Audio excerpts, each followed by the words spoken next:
अगर कोई धार्मिक, ऐतिहासिक या प्राकृतिक जगह आपके घर से इतनी दूरी पर हो कि आप भोर में निकलें और दिन भर वहां भ्रमण करने के बाद शाम तक या कभी कभी मध्य रात्रि तक वापस आ जाएं, तो वो जगह आपको बार बार अपनी ओर आकर्षित करती है।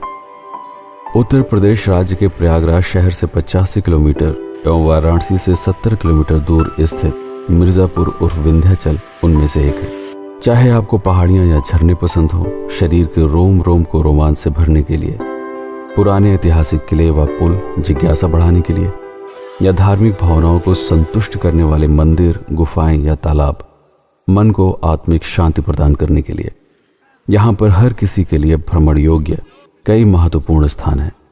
उत्तर प्रदेश पर्यटन के दृष्टिकोण से इसीलिए मिर्जापुर कम विंध्याचल का विशेष महत्व है। विंध्याचल में स्थित मां विंध्यवासिनी का प्रसिद्ध मंदिर मिर्जापुर जिले का सर्वाधिक लोकप्रिय, विख्यात एवं लोगों के आवागमन के दृष्टिकोण से प्रमुख स्थान है। गंगा नदी के किनारे स्थित इस मंदिर में साल भर श्रद्धालुओं की भीड़ लगी रहती है। अगर आप अपने साधन से आ रहे हैं तो वाहन को मंदिर से बहुत दूर छोड़कर पैदल ही मां विंध्यवासिनी के दर्शनों के लिए प्रस्थान करना पड़ता है।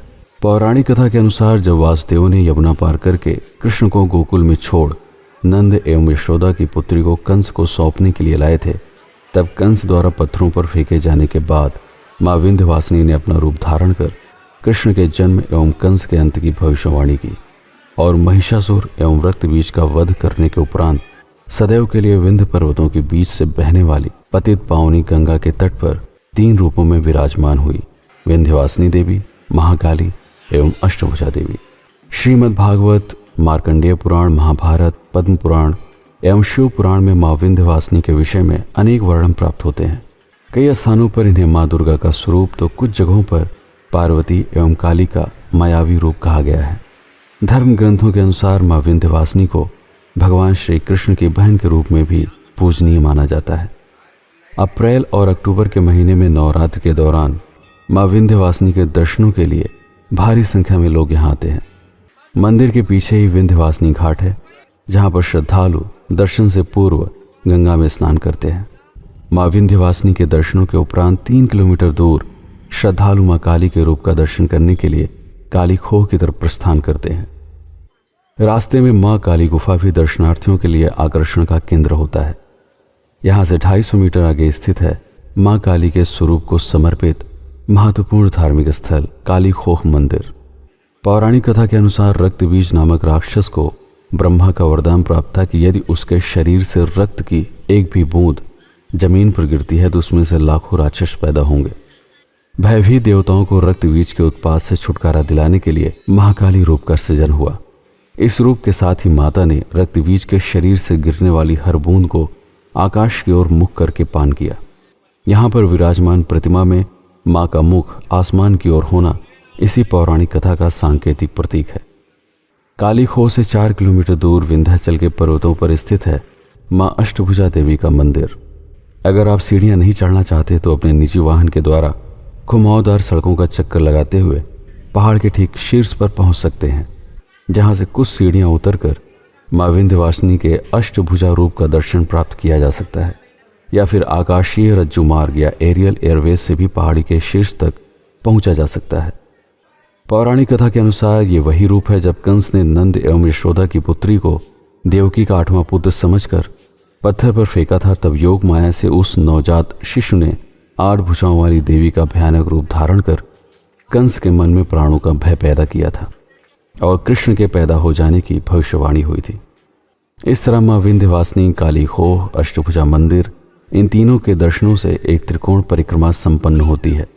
इसके अलावा तारकेश्वर महादेव, श्योपुर, सीताकुंड, रामेश्वर महादेव मंदिर, श्री देवराहा बाबा आश्रम में भी श्रद्धालु दर्शनार्थ जाते हैं।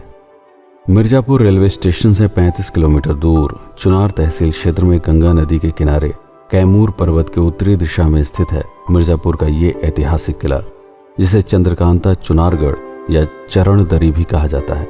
1924 में किले पर लगवाए गए एक शिलापत्र पर गुदी हुई जानकारी के अनुसार समय समय पर कई राजाओं ने अपने अधिकार के दौरान इस किले का निर्माण एवं सुधार करवाया। 56 ईसा पूर्व उज्जैन के राजा विक्रमादित्य, 1141 से 1191 तक पृथ्वीराज चौहान, 1198 में शहाबुद्दीन गौरी, 1333 में स्वामीराज, 1445 से जौनपुर के मोहम्मद शाह शर्की, 1552 से सिकंदर लोधी, 1529 से बाबर, 1530 से शेर शाह सूरी और 1536 से हुमायूं अकबर आदि मुगल शासकों का आधिपत्य रहा।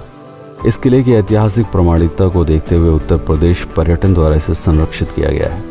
बनारस का भ्रमण करने वाले पर्यटक चिनार का किला देखने के लिए अवश्य आते हैं। स्थानीय लोगों के लिए यह किला और यहाँ पर बहती हुई गंगा का अद्भुत दृश्य, दूर से दिखाई पड़ने वाला चुनार का पुल एवं विहंगम सूर्यास्त आकर्षण का प्रमुख केंद्र है।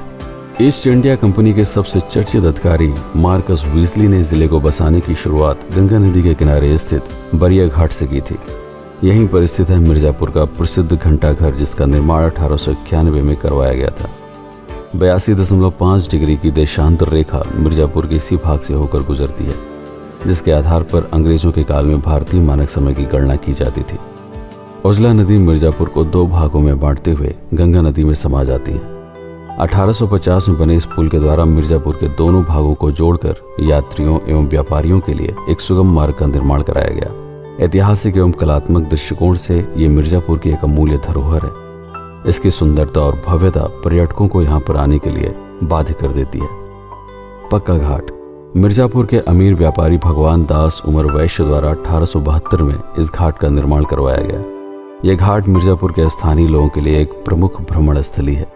यहाँ पर होने वाली आरती और सूर्यास्त देखने के लिए कई लोग यहाँ पर आते हैं।